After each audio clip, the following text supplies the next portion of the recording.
حبايبي الأهلاوية، أسعد الله أوقاتكم بكل خير. بقالنا أسبوع في زيطة وزنبليطة وكلام كتير. كل ده ليه يا جدعان؟ قالك أصل الزمالك بقاله سنين محققش بطولة. يعني طب إيه هي البطولة دي يا جدعان؟ قالك دي السوبر الأفريقي. طب ماشي، ما احنا عارفين إن هم خدوا السوبر الأفريقي. إيه لازمتها الزيطة والزنبليطة دي؟ إيه يعني سوبر؟ دي بطولة شرفية. ماشي، انت فزت وقلنا لك مبروك، وفزت كمان عشان احنا ما جيناش، ما لعبناش كورتنا، ما لعبناش بأدائنا، ما لعبناش بمستوانا. كان معاك الحظ. وبعدين احنا كنا كسبانينك 1-0، وبعدين انت تعادلت معانا بالعافية. بعد كده كسبتنا بضربات الجزاء، يعني ومنهم 3 كور الشناوي رايح معاهم محمد الشناوي.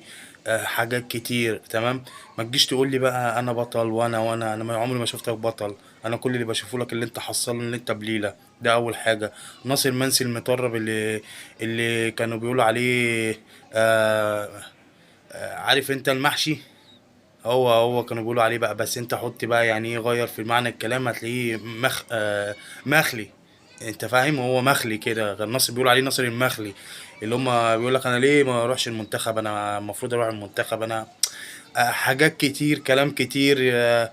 كلام يحسسك بالحرمان، يحسسك ان انتوا جعانين، يحسسك ان انتوا عاملين زي البوبي ما بتصدقوا تمسكوا في عظمه.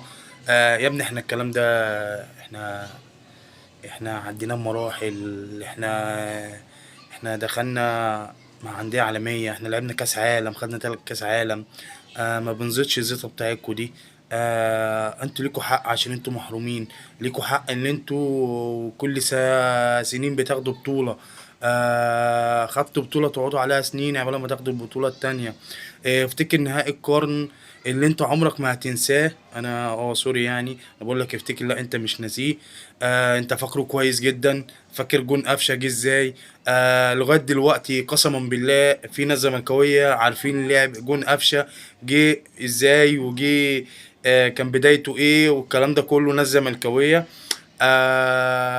فدي في حق ذاتها دي تدل ان دلت ان هم محروقين، اللي هم تعبانين نفسيا من الماتش ده. الماتش ده بيحاولوا يعملوا كل حاجه، حتى بيقلدونا الجمعه، يقول لك الجمعه الاولى على السور الافريقي، الجمعه الممحونه مش عارف على ايه. حتى اما فازوا علينا في الدوري يقول لك مش عارف يوم ايه الاولاني، في الاسبوع الاولاني اللي احنا كسبنا فيه النادي الاهلي. اي محنف، اي كلام بيتقال. ما يا جدعان ركزوا، في فرق بين بطولة قارية وسوبر شرفي.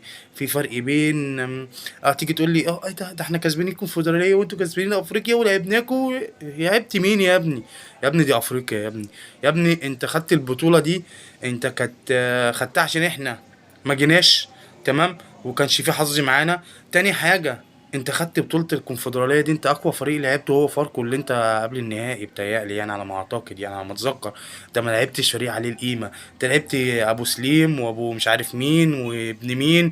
حتى ده انت في البطولة الجديدة اهو بادئ بالبوليس الكيني. يا ابني اسكت، يا ابني اسكت، يا ابني ما تخليش العالم تضحك عليك. وبعدين انتوا عمالين تحتفلوا، ورئيس نادي بتاعك طلع يرقص لي امبارح، وشيكابالا الميت عمال يعمل ايه يا جدعان؟ ده في ايه؟ في ايه؟ دي بطولة دي يعني. مش بطولة قعدت فيها بقى ورحت هنا وجيت من هنا وعملت وي وي، لا. انت عمرك ما، يعني انت في الكونفدرالية دي انت ما قابلتش فريق زي الترجي، ما قابلتش فريق زي الوداد، ما لعبتش على ارضهم، ما قابلتش فريق زي سان داونز. يا ابني شوف امكانياتك، انت امكانياتك محدودة، والله انت امكانياتك محدودة. انت تفكيرك محدود. انت لاعبكوا ورئيس ناديكم بيداروا فشلهم بان هم يلهوكم عن اي حاجة.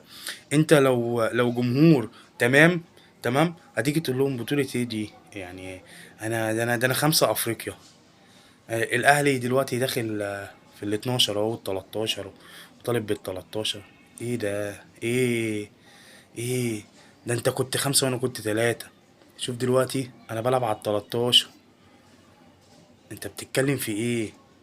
ده انا بطالب بال 13. ده احنا خدنا بطولة افريقيا، كولر قال لك انا رجعت الفندق لقيته بيقولوا البطولة اللي بعديها. هو ده الفرق اللي بيننا وبينهم. هو ده الثقافة. هو ده النادي اللي هو البطولات، النادي التاريخ. زي النهارده برضو اول قمة في الكرة النسائية بين الاهلي والزمالك ودوري يتعمل. قال لك ده حريم. يا ابني ده تاريخ. يا ابني دي تاريخ يعني اول مباراة هتتكتب في التاريخ ان النادي الاهلي كسب بتاع الكرة النسائية، كسب نادي الزمالك 2-1 وفين؟ على ملعبهم. وعملوا الاحتفال بتاع رامي ربيعة وعمر كمال عبد الواحد اللي هو انت هتبقى هيتحفل عليك بيه بعد كده. انت شايفه اللي هو انت بتحفل بيه علينا، هو اتحفل عليك عليك اهو هناك في ملعبك ووسط جمهورك. وبعدين زي ما قلت لك، مباراة نهائي القرن، عصام الشوالي قال لك جملة كده، قال لك ولا نهائي أيمن منصور والسوبر الأفريقي، ولا دي بطولة قارية. ارجع كده وهات الفيديو تاني، هتعرف إن أنت آخرك زيطة فارغة وزيطة كدابة. وتصريحات كتير قوي بقى يعني من نجومهم بقى والكلام، اللي هم نجوم نادي الزمالك اللي خرام، منهم عبد الواحد السيد ومنهم محمد عبد المنصف ومنهم طارق السيد. كل اللعيبه دي كانت اخرام، خلي بالكم والله. كل اللعيبه دي شالت ستات وخمسات واربعات وتلاتات وكانوا بيعيطوا مننا. يكفى ان كان وليد صلاح الدين في ماتش 6-1 طلع قال لك حازم امام ذات نفسه قال لي كفايه يا كابتن ما تدوسوش اكتر من كده. كانوا بيعيطوا. حازم امام الصغير كان بيعيط، كان بينزل يجري من المدرجات، كان ينزل يتخانق مع احمد حسن. ايه ده؟ ايه يا جدعان ده؟ ايه يا جدعان ده؟ شيكابالا ده كان بيعيط، كان بيعيط بالدموع، مش في ماتش واحد يا لهوي كتير مننا كان السبب احنا. لكن احنا الحمد لله ولا بنعيط ولا اي حاجه، احنا بنفرح، احنا عارفين البطوله امتى نفرح بيها وامتى ما نفرحش بيها، بطولة عادية امتى كذا امتى كذا، لان احنا متعودين على الكلام ده. انت لو قلت لي انت نفسك ايه البطولة اللي تاخدها، كاس العالم للاندية والانتر كونتيننتال. يعني انا نفسي اخد بطولة العالم للاندية كمان. شوف دي انا لسه عايزة يا عم اخد التاني بقى، اخد اول. انت فاهم؟ اي نعم صعبة لان في لعيبة محترمة، في فرق محترمة بتضم لعيبة محترمة وبتضم اندية جامدة جدا.